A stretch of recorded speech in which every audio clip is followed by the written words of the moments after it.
جو شخص دنیا کی آسودگی کا خواہش مند ہو تو ہم اس میں سے جسے چاہتے ہیں اور جتنا چاہتے ہیں جلد دے دیتے ہیں.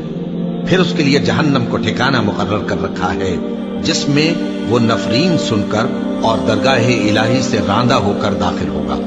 اور جو شخص آخرت کا خواستگار ہو اور اس میں اتنی کوشش کرے جتنی اسے لائق ہے اور وہ مومن بھی ہو تو ایسے ہی لوگوں کی کوشش ٹھکانے لگتی ہے.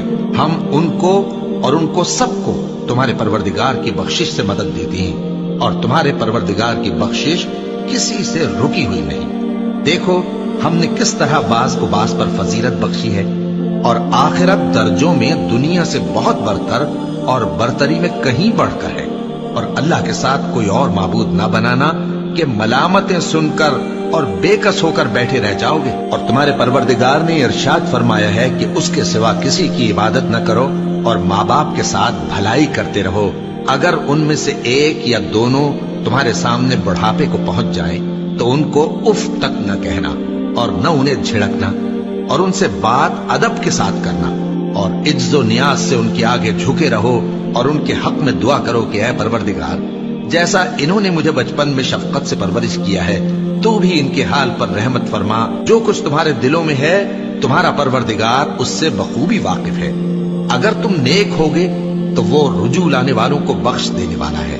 اور رشتہ داروں اور محتاجوں اور مسافروں کو ان کا حق ادا کرو اور فضول خرچی سے مال نہ اڑاؤ کہ فضول خرچی کرنے والے تو شیطان کے بھائی ہیں اور شیطان اپنے پروردگار کی نعمتوں کا کفران کرنے والا یعنی ناشکرا ہے.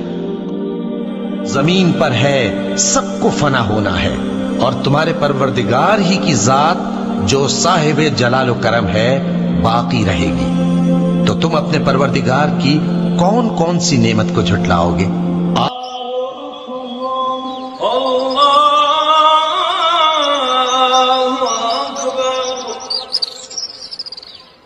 اللہ